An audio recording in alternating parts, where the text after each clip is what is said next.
Hi friends, how are you all? ఈరోజు మా అమ్మగారు మన కోసం ఒక ప్రత్యేకమైన వంటకం తయారు చేస్తున్నారండి. వాళ్ళ ఊరి ఫేవరెట్ రెసిపీ అంట. వాళ్ళు ప్రత్యేకమైన సందర్భాల్లో ఇది తయారు చేసుకుంటారంట. కాబట్టి ఇది చాలా హెల్తీ రెసిపీ. నేను కూడా చాలా తిన్నాను, కాకపోతే చాలాసార్లు తిన్నా కానీ నాకు ఎలా తయారు చేయాలో కూడా తెలీదు. మా అమ్మగారు ఈరోజు మన అందరి కోసం తయారు అనుకుంటున్నారు. కాబట్టి చూద్దాము ఎలా చేస్తారో ఏంటి అనేది.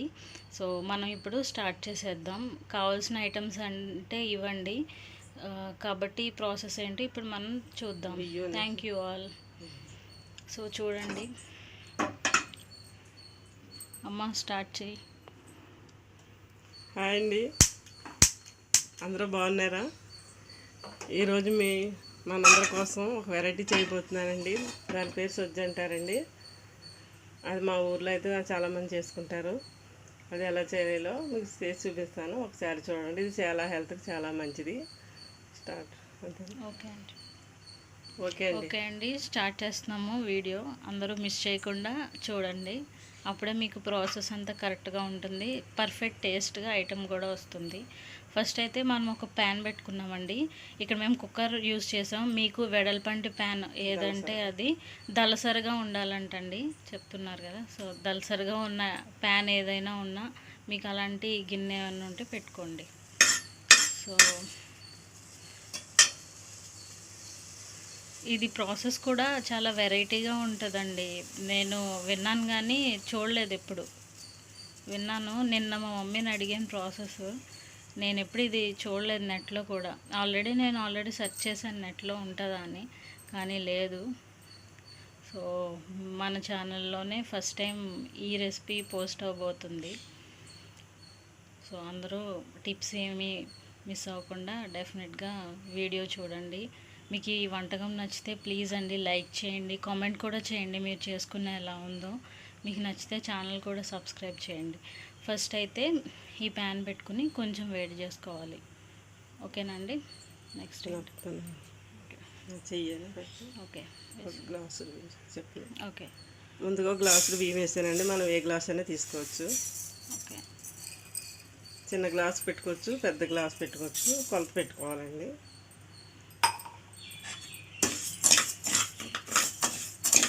బియ్యం వేసి ఫ్రై చేసుకుంటున్నాను. చూస్తున్నారు కదండి, బియ్యం వేసి ఫ్రై చేసుకుంటున్నాము. ఇది మేము డైలీ రైస్కి యూజ్ చేసే బియ్యమేనండి. ఇవి వేరేవేం కాదు.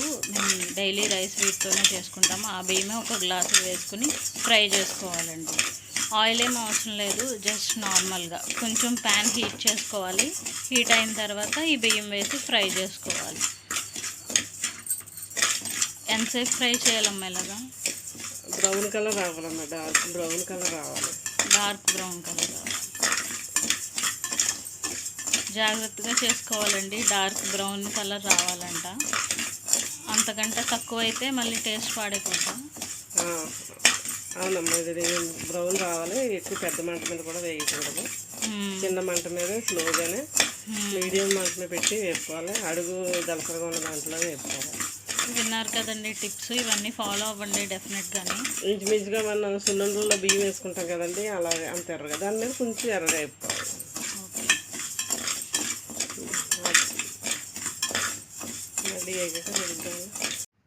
చూడండి, మొత్తం ఈ కలర్ వచ్చే వరకు ఫ్రై చేసుకోవాలి. అన్నీ యూనిఫామ్గా బియ్యం మొత్తం ఈ కలర్లోకి రావాలండి. చూస్తున్నారు కదా, వీడియోలో చూపిస్తున్నాను. చూడండి ఏ కలర్లో ఉన్నాయో చూడండి. కలర్ చూసుకుంటే మీకు ఫ్రై చేసుకున్నప్పుడు ఒక మంచి ఐడియా వస్తుంది మీకు. చూడండి, పొడి బియ్యమేనా ఇవి? ఓకే, కడిగినవి కాదంటండి, ఇవి పొడి బియ్యమే. పొడి బియ్యాన్ని మనం ఈ కలర్ వచ్చే వరకు వేపుకుంటాం. ఇదండి గ్లాసుడు బియ్యం. ఇవి మనం ఒక గ్లాసుని ఎప్పుడు కొలత కింద పెట్టుకుంటాం కదా ఏ ఐటెం చేసినా, అలాగే దీనికి కూడా ఒక గ్లాసుని కొలత కింద పెట్టుకుని గ్లాసు బియ్యం చేసుకోవాలి. బియ్యాన్ని ఇలాగా చేసుకోవాలన్నమాట ఫ్రై. సో ఇంగ్రీడియంట్స్ ఇంకా చూడండి మనం ఏమేమి వాడబోతున్నాం అనేది. అమ్మ కొలతలు చెప్పు. దీన్ని తయారు చేయడానికి బియ్యం అండి, కొబ్బరికూరు, బెల్లం, ఇలాచీ పౌడర్, కొద్దిగా వాటర్ అండి. ఓకే, ఇప్పుడు దేనికి ఎంత వేసుకోవాలి? గ్లాసుడు బియ్యం మనం తీసుకున్నాం కదా. గ్లాసుడు బియ్యానికి గ్లాసుడు బెల్లం వేసుకోవాలండి కోరుకున్నది. Same glass. కొబ్బరి కూర కొంత అంటూ లేదండి, ఎక్కువైనా తక్కువైనా వేసుకోవచ్చు. ఇది ఇలాచీ పౌడర్ కొద్దిగా అండి. గ్లాసుడు బియ్యానికి 2 గ్లాసులు నీళ్ళు వేసుకోవాలి.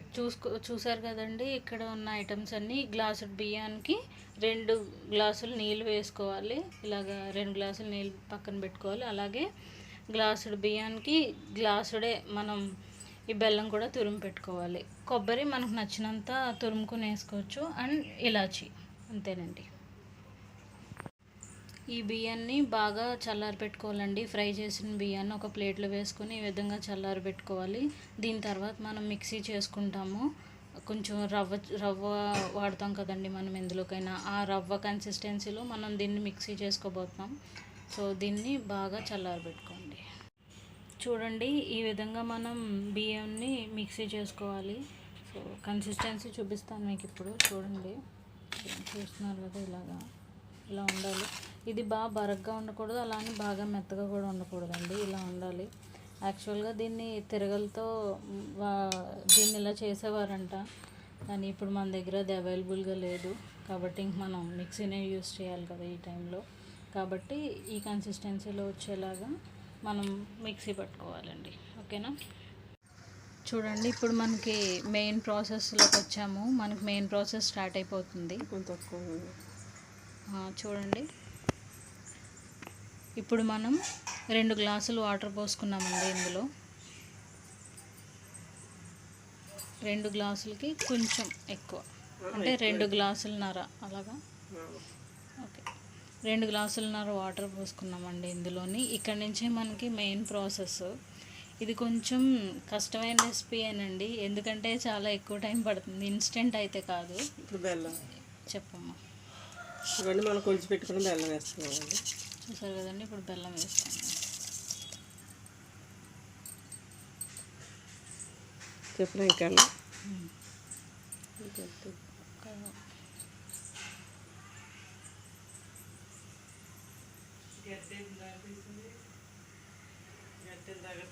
గరిట ఇక్కడ ఎక్కడ ఉంటుంది అది. ఏమనుకోకండి, అప్పుడప్పుడు నేను ఐటమ్స్ అక్కడక్కడ పెట్టేస్తుంటాను, అవి వెతుక్కోవడం సరిపోతుంది నాకు. ఇదిగోండి 2 గ్లాసులు నీళ్ళు పోసానండి. మనం కొన్ని ఎక్స్ట్రా పోసానని చెప్పాను కదండి, అవి కొబ్బరికాయకి కూడా కొలిసి కొద్దిగా ఎక్స్ట్రా పోసానండి. ఈ నీళ్ళు బెల్లం వేసానండి, బాగా మరగాలండి. పాకం ఏమన్నా రావాలి? పాకం రావక్కర్లేదు. పాకం ఏమో, బెల్లం కరిగి మన ఎసరు మరిగినట్టు నీళ్ళు మరగాలి, అంతే. ఓకే, బెల్లం పాకం ఏం అక్కర్లేదంటండి, మళ్ళీ పాకం పట్టేసుకుంటాము. సో బెల్లం పాకం ఏం అక్కర్లేదు, జస్ట్ మనం వేసిన బెల్లం తురుము అనేది కరిగితే చాలు ఈ వాటర్లో. ఇందులో కొబ్బరికాయ కూడా వేస్తున్నానండి. కొబ్బరికాయ తురుము మనం పెట్టుకున్నాం కదా, అది వేసుకుంటున్నాం ఇక్కడ. ఇప్పుడు కొంచెం ఈజీగానేమో కదమ్మా ప్రాసెస్. ఇవన్నీ రెడీ చేసుకోవడం కొంచెం కష్టం. ఇవన్నీ రెడీ చేసుకోవడం, బియ్యం చల్లారి పెట్టుకోవడం, అవి మిక్సీ చేసుకోవడం కొంచెం కష్టం, లేట్ అవుద్ది. మిగతాదంతా పెద్ద టైం ఏం పట్టదు. నేను లాస్ట్లో చెప్తానండి అసలు మాకు ఎంత టైం పట్టింది ఏంటనేది. నేను క్లిప్స్ ఏం మిస్ చేయట్లేదు, జస్ట్ వీడియో రికార్డ్ చేసేస్తున్నాను కాబట్టి మాకు సేమ్ టైం పట్టింది. అండ్ మధ్యలో మేము కొంచెం రెస్ట్ తీసుకుంటాం కదా బియ్యం చల్లారినప్పుడు, ఆ టైంలో. సో అప్పుడు మాకు కొంచెం ఒక 10 మినిట్స్ అలా వేరీ అవుతుంది తప్ప మిగిలిందంతా ఇలాగే ఉంది. ఇది ఇలాగా మరుగుతుంది. ఇది ఇందులో జస్ట్ ఇందులో వాటర్లో కొంచెం బెల్లం, అలాగే ఈ కొబ్బరికాయ తురుము వేసి జస్ట్ కొంచెం ఒక బాయిల్ వచ్చేలాగా మరిగిస్తున్నారండి.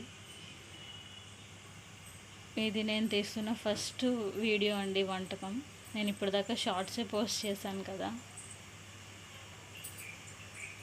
ఏమైనా మిస్టేక్స్ చెప్తే ఏమనుకోకండి.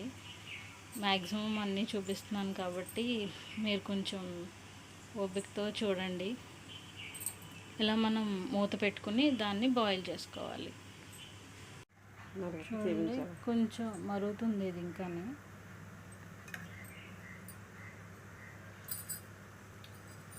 ఎప్పుడైనా బాగా ఫ్రీగా ఉన్నప్పుడు, మనకి ఏదైనా ఫుడ్ లవర్స్ ఉంటారు కదండి, కుకింగ్ మీద బాగా ఇంట్రెస్ట్ ఉన్నోళ్ళు, వాళ్ళకి మంచి టైంపాస్ అండి ఈ రెసిపీ, గ్యారంటీగా. చూడండి ఇలా మరుగుతుంది ఇది.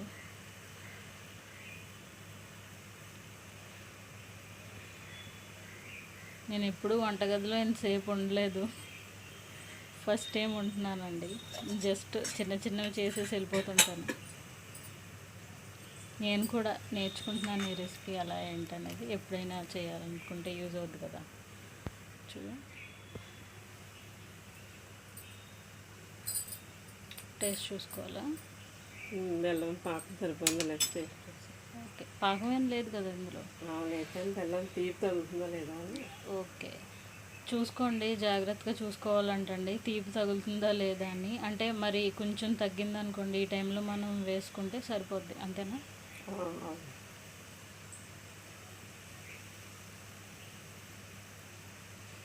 ఇలా బాయిల్ అవుతుంది చూడండి. బాయిల్ అయింది బాగానే. ఎసరు అనేది బాయిల్ అయిన తర్వాత మనం మిక్సీ చేసుకున్న రవ్వ ఇందులోకి యాడ్ చేసుకుంటున్నాం. చూస్తున్నారు కదా.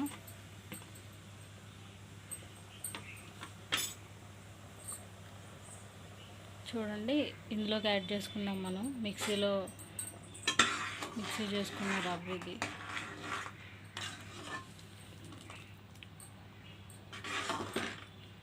చిన్న మంట మీద మూత పెట్టు. ఓకే, ఇప్పుడు చిన్న మంట మీద మూత పెట్టుకుని దీన్ని ఉడికించుకోవాలండి.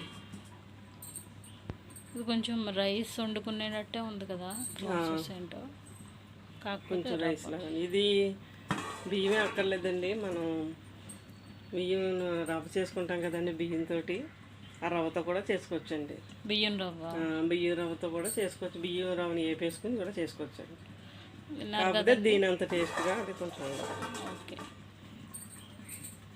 ఇన్స్టెంట్గా కావాలంటే సేమ్ ప్రాసెస్ ఇక్కడి నుంచే మనం ఫాలో అయిపోవచ్చండి. బియ్యం రవ్వని కూడా వేపుకుని ఇలాగ చేసుకోవచ్చండి. కాకపోతే దీని టేస్ట్ ఉందంట.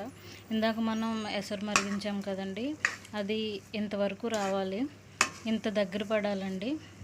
రవ్వ ఇంత దగ్గర పడేంత వరకు మనం అలాగే మరిగిస్తూ ఉండాలి. మధ్య మధ్యలో చెక్ చేసుకోవాలి కదా. చెప్పు. ఇదిగోండి, ఇలా దగ్గరగా గట్టిగా అవ్వాలండి.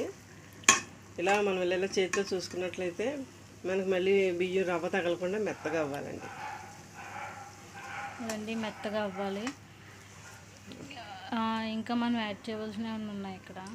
ఇంకా లాస్ట్ని ఇలాచీ పౌడర్ వేసుకుని నెయ్యితోటి ఉండలు చుట్టేసుకోవడం. చూసారు కదండి, ఇలా అవ్వాలి.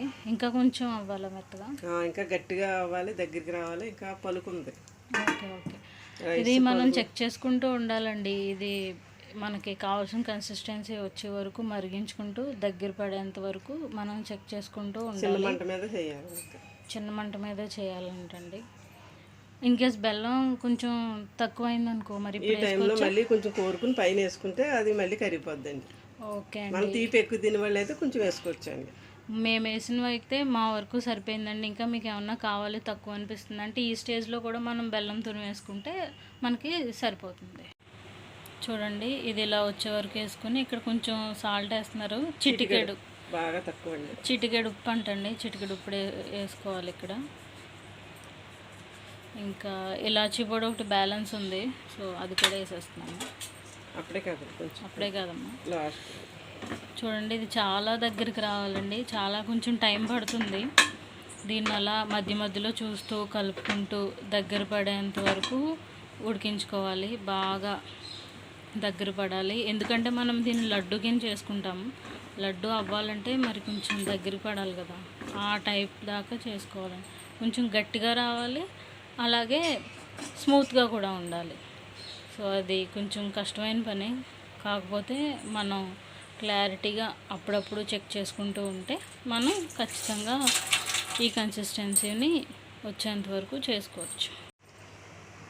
ఎందుకండి మొత్తం తయారైపోయింది. ఇలాచీ పౌడర్ వేస్తున్నామండి. లాస్ట్లో వేసుకోవాలండి ఇలాచీ పౌడరు, మధ్యలో వేసుకోకూడదు అన్ని స్వీట్స్ లాగా. సో లాస్ట్లో ఇలాచీ పౌడర్ వేసుకొని కలుపుకోవాలి. ఇంకా అయిపోయినట్టేనా? ఇది అయిపోయింది. ప్లేట్లో తీసుకొని ఉండలు చుట్టుకోవడం. కన్సిస్టెన్సీ ఒకసారి హ్యాండ్తో చూపించాము ఎలా వచ్చింది ఏంటనేది, కొంచెం చెప్పు. ఇది కొంచెం కష్టం కదా. ఇదిగోండి, ఇలాగ పలుకు లేకుండా ఇలా మొత్తం పలుకులాగా అనుకుంటే మన పలుకు తగలకుండా మెత్తగా ఉడకాలండి. అదండి, అలాగా అనుకున్నప్పుడు రవ్వగా కాకుండా స్మూత్గా ఉండాలి. అలాగే మనం లడ్డు చుట్టుకోవడానికి కావాల్సినటువంటి కన్సిస్టెన్సీలో మనం వచ్చేంత వరకు ఉడికించుకుని దింపుకోవాలి. లాస్ట్లో మనం చిటికెడు ఉప్పు అలాగే ఇలాచీ పొడి వేసాము అండి. ఈ విధంగా చేసుకోవాలి. ఈ విధంగా వచ్చేంత వరకు మనం ఉడికించుకుని దింపేసుకోవాలి. ఇప్పుడు మనం నెయ్యి తీసుకుని నెయ్యితో ఉండలు చేసుకోవాలన్నమాట. ఈ రెసిపీ మొత్తం చూశారు కదా. ఈ రెసిపీ మీరు ఇంతకుముందు ఎప్పుడైనా టేస్ట్ చేశారా, లేదంటే మీ ఇంట్లో కూడా ఈ రెసిపీ ఎప్పుడైనా తయారు చేశారో నాకు డెఫినెట్గా కామెంట్ చేయండి. యాక్చువల్గా మా మమ్మీ వాళ్ళ ఊరులో అందరూ ఎక్కువ దీన్ని దివాళీకి చేసుకుంటారంట తప్పనిసరిగాని. అందుకే నేను ఈరోజు అందరికీ కొంచెం స్పెషల్గా ఉండాలని చెప్పి ఈ వీడియో షూట్ చేశాను. కాబట్టి మీరు ఎప్పుడైనా తిన్నట్టయితే ఖచ్చితంగా కామెంట్ చేయండి, మాకు తెలుస్తుంది కదా ఇంకెక్కడెక్కడ దీన్ని తింటున్నారో, ఎక్కడ వాడుతున్నారు అనేది. ఇదిగోండి ఇలా ఉండలు అవుతున్నాయి. ఇప్పుడు ఉండలు చేసుకున్న తర్వాత చూడండి ఇలా వచ్చినాయి, ఇలా అయినాయి అనమాట ఉండలు. మాకు ఒక 8 అయినవి మేము తీసుకున్న క్వాంటిటీకి. కాబట్టి మీరు దాన్ని బట్టి ఇంక్రీజ్ చేసుకోవచ్చు. సో ఫైనల్గా ఈ స్వీట్ సొజ్జు ఈ విధంగా ఉంటుందండి. సొజ్జుండలు అంటాము. ఈ విధంగా ఉంటుంది ఈ స్వీట్. సో డెఫినెట్గా ట్రై చేయండి, చాలా బాగుంటుందండి, చాలా హెల్తీగా ఉంటుంది. ఇందులో ఎటువంటి హానికరమైన ఏం లేవు కదా. మనం మొత్తం బెల్లం, బియ్యం ఇలాంటి ట్రెడిషనల్ ఐటమ్స్తోనే చేసాము. సో డెఫినెట్గా చేయండి, అందరూ చేసుకుని డెఫినెట్గా తినండి. చాలా టేస్టీగా ఉంటుంది, హెల్తీ కూడా. ఈవినింగ్ స్నాక్స్ కూడా చాలా బాగుంటుంది. చిన్నపిల్లలకి కూడా మనం ఇవ్వచ్చు హ్యాపీగా. కాబట్టి డెఫినెట్గా ట్రై చేయండి. ఇలాంటి వంటలు ఇంకా మరిన్ని చేస్తామండి. మా మమ్మీ చాలా బాగా ట్రెడిషనల్ ఐటమ్స్ చేస్తారు. ఇంకా కమింగ్ అప్ వీడియోస్లో ఇంకా మంచి వంటలతో మేము ముందుకు వస్తాము. Please do like, share, subscribe and comment చేయండి. లైక్ చేయండి, సబ్స్క్రైబ్ చేయండి మా ఛానల్ని. Thank you all. ఇంతవరకు ఈ వీడియో ఓపిక్గా చూసినందుకు థ్యాంక్ యూ సో మచ్ అందరికీ. Bye guys.